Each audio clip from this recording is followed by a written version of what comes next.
Hello everybody, and welcome back to our Castlevania Spooptober Marathon. Now, this week we are going to be looking into a game that gave me infinite trouble when I was a kid.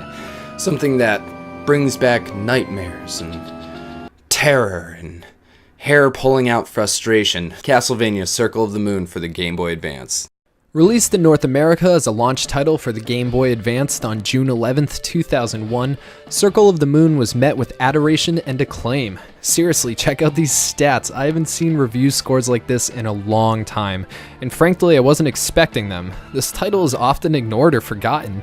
Even the Castlevania team themselves dismissed it from their timeline, and Circle of the Moon is now a standalone title in the franchise. So I really didn't expect the scores to be as good as they were, and honestly, I think that's because I had a little bit of a personal bias with this game. I had a lot of trouble with it when I was a kid, and it drove me fucking insane. At that point, I'd never played a Metroidvania game on my own before, and with nobody telling me what to do and no idea where to go, I got lost a lot. And I think that might be a problem that a lot of kids would face playing this game or a game in the vein of Castlevania Circle of the Moon. You add in the confusion with horror elements and extreme difficulty, and it's gonna be a really tough time. Castlevania Circle of the Moon follows protagonist and junior vampire hunter Nathan Graves as he whips his way through Dracula's castle, upgrading his equipment and opening new areas along his way in an attempt to save his mentor Morris Baldwin, who is taken prisoner within the first 20 seconds of the game by Dracula himself, along with vampire mistress Camilla. Now Nathan's friend and rival Hugh Baldwin is there as well, but he takes off on his own after his father's capture to show the world that he was worthy of the vampire killer whip, an heirloom that was granted to Nathan instead of Hugh. Now this made Hugh your atypical sad boy for this game, as well as being a total dick. So at one point in my life, well I guess many points, I was actually robbed. My entire Game Boy Advance and GameCube collections were stolen from me, so I no longer have my original Circle of the Moon cartridge, or any Circle of the Moon cartridge for that matter, but the game is available on the Wii U eShop, and I totally suggest getting that version, as the Game Boy ones were really difficult to see, and that was the biggest issue that the original reviewers had with it. Back in my early days of playing this game, I remember desperately struggling for light so I could see what the hell was going on the screen, but on the Wii U, that's no longer an issue at all. Also, the ability to use save states opens this game up for enjoyment from a wider, less experienced audience. From the start, you're dumped in Dracula's monster-ridden castle with nothing to tell you what to do or where to go, so I suggest exploring. For people new to Metroidvania-style games, I totally suggest searching every single room as you go, and if you're really into it, take notes. Mark down the rooms you couldn't proceed through and why, and you shouldn't have a single problem. Well, at least not with the exploration. The difficulty kicks in right away in this game. As you get used to your controls and how best to utilize your whip, you're probably going to get smashed more than a couple of times by difficult enemies, especially the first flying demon that you run into. And while you can reach them within the first 10 minutes, you're also going to start off without your run boots, so the introduction is rather slow. Now this is where the understanding of save rooms comes into play for the first time. These are the single most important places in the entirety of this game, as they're where you log your process and fully heal Nathan, which is key. There is little to no health in this game, and I mean that entirely. I beat Circle of the Moon at level 41 and picked up about 6 health items throughout my entire playthrough, which did little to nothing in respect of revitalizing my character. These and other items are drop spawns from enemies, but again, they are extremely rare, which makes it a complete necessity to memorize and revisit these save rooms, as they're the only thing that are going to keep you alive. There is no leniency here at all. If you die, which you definitely will, you will lose all progress since the last save and end up in the last save room you visited. If you beat a boss and can't make it back to the closest save room before you die, you're fucked, and I'll have to fight the boss all over again. Also, I have to point out that there's only 20 save rooms, which each take up 1 square apiece out of the 333 squares on the map. So as well as being the most important rooms in the game, they're also few and far between. I can't tell you how nerve-wracking this makes playing this game. There's nothing worse than losing time, energy, and progress in such a challenging title as Circle of the Moon. As well as being a Metroidvania, Circle of the Moon is also an action RPG, meaning you start off at level 1 and you have to defeat enemies to gain experience in order to grow and become stronger. Your stats include strength, defense, magic, hearts, intelligence, and luck. Now this is kind of cool as it allows you to grow Nathan how you want. I personally went with strength and avoided the gimmicks, though I ended up as a bit of a glass cannon, something I would strongly urge a new player not to do, as it makes boss battles extremely difficult and require you to master AI patterns, which in many cases are unfair. Now, I managed to make it through with little to no grinding, though the grind is encouraged, as you will not only level up, but enemies will randomly drop items and equipment to help you along on your way. Specific enemies have specific drops, and some are hiding what is known as DSS cards. These cards work in pairs to give Nathan extraordinary magical abilities. When all are collected, Nathan has a total of 100 different magical powers in his arsenal.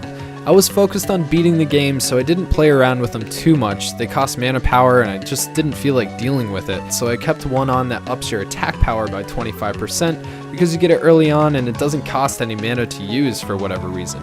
I just beat the game the classic way by whipping my enemies and sending them back to hell. A lot of that also has to do with me not grinding, so I only found about 6 of the 20 cards by the end of the game. When I was a kid, however, I felt the need to grind much more, and I found the DSS cards a ton of fun, so I recommend getting them all. Almost every time you defeat a boss, you get an item that allows you to push further and further into the castle, though often where to go next is a mystery and a huge task as you won't know where the next save spots are. This is one of the worst times to die, after you've fought your way into a new area, killed countless enemies that are tougher than ever, even leveled up, and then you can't find the new save area. You die and you have to do it all over again. This is heartbreaking every time it happens, and it will happen more than once, I promise. The new items can be a blast though, and the controls are smooth. Running and jumping feel great, and you do move incredibly quick, which is just great as Dracula's castle is massive. Double jump, wall jump, and eventually the rock's cape. I meant feather. Yeah, the rock's feather essentially allows you to fly in an incredibly unique way, which I've never experienced in a game. It was actually really awesome. The fighting feels smooth as well, if not a little slow from time to time, especially if you're weak, but the flying enemies can eat my fucking ass. Even with the classic secondary weapons like the knife, holy water, and the crosses, Medusa heads that turn you to stone, and the fucking succubi harpies are so hard to hit, you're better off running away and not wasting your time, HP, or hearts. And don't get me started on the bloody swords and marionettes in the chapel tower. Never have I dealt with something so utterly infuriating, including Dracula himself. I can't. Speaking of enemies, Circle of the Moon is chock full of your favorites. This is what I loved the most about it when I was a kid. There's just so many cool and interesting enemies to be found and killed. It's what introduced me to such classics as the werebear and the golem. And each time you fight a new one, the name of the creature appears below it. I remember going on the internet as a kid and trying to figure out where they came from. Most of them obviously from D&D, but they were really, really cool.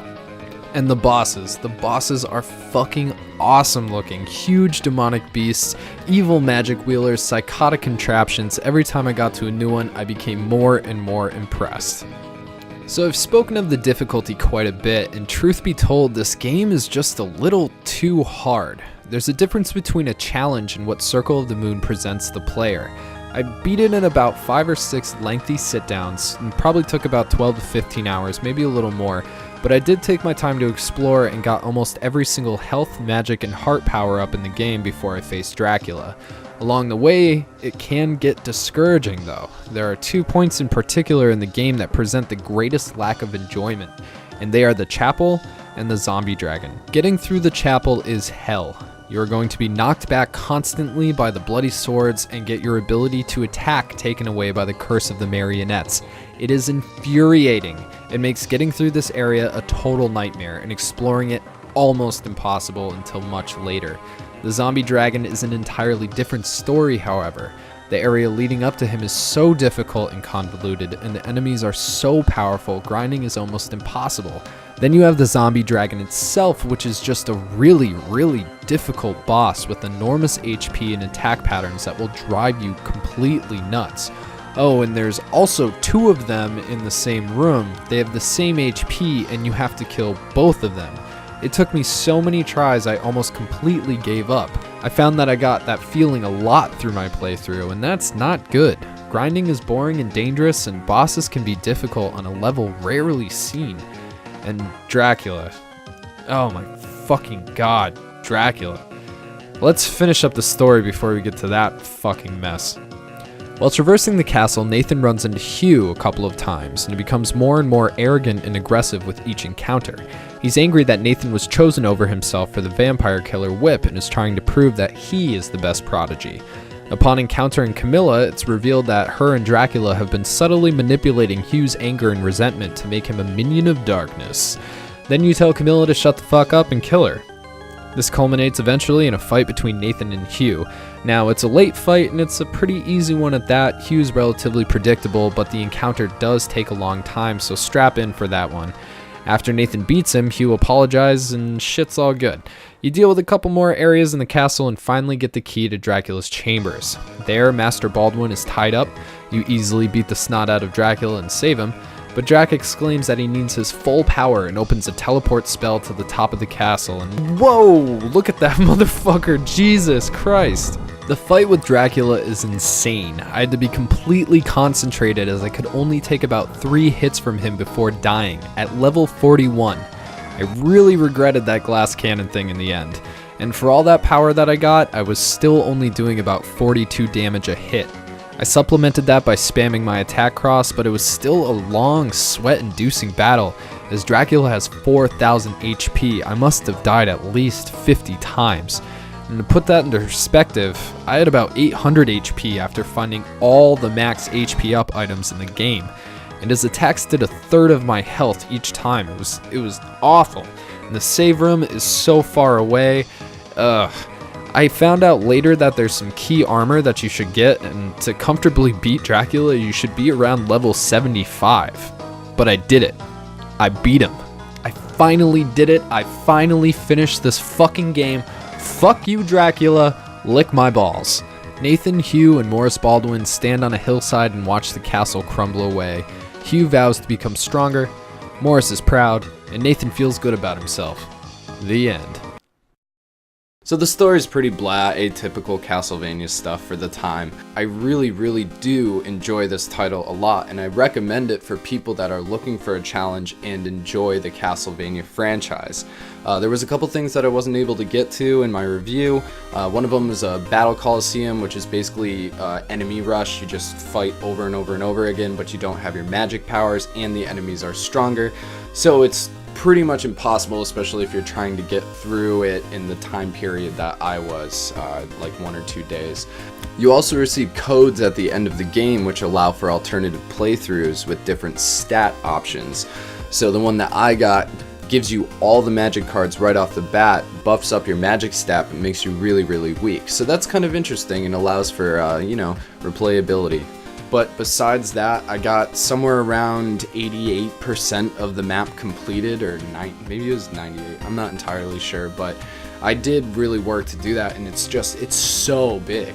It's huge. I thought Axiom Verge was huge. This was out of control. Anyway, I'm Maikeru, and this concludes my review of Castlevania Circle of the Moon.